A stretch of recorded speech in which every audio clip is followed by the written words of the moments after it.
ശരണ്യ നമസ്കാരം. അത് വീട്ടിൽ പോയി ചോദിച്ചാൽ മതി.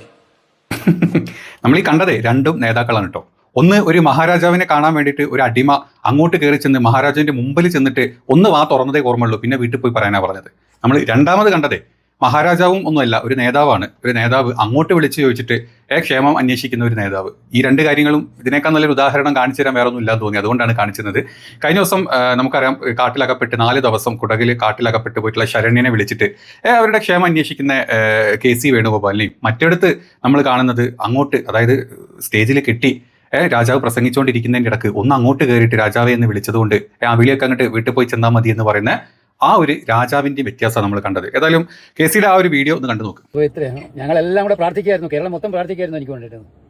ഒരു അപകടവും പറ്റിയില്ലല്ലോ, ആരോഗ്യമൊക്കെ വളരെ കൃത്യമാണല്ലോ, വിലയൊക്കെയാണ്. അപ്പോൾ കർണാടക ഗവൺമെന്റ് നന്നായിട്ട് ഇടപെട്ടു എന്നാണ് ഞാൻ മനസ്സിലാക്കുന്നത്. സന്തോഷം കാണാൻ പറ്റിയത്. ഞാൻ അച്ഛനെ വിളിച്ചിട്ടുണ്ടായിരുന്നു രാവിലെ, വണ്ടിയൊക്കെ റെഡി ആയിട്ടുണ്ടല്ലോ ഇവിടെ. Okay okay. പൊന്നണാവനെ മുഖ്യമന്ത്രിയുടെ അഡ്വൈസറാണ്, മുഖ്യമന്ത്രി പറഞ്ഞിട്ടോ.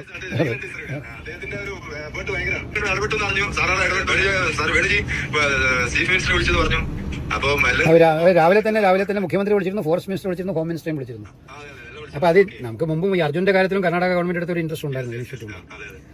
എന്തായാലും കുട്ടി സുരക്ഷിതമായി തിരിച്ചെത്തിയത് നമുക്ക് വളരെ സന്തോഷം. We are very happy.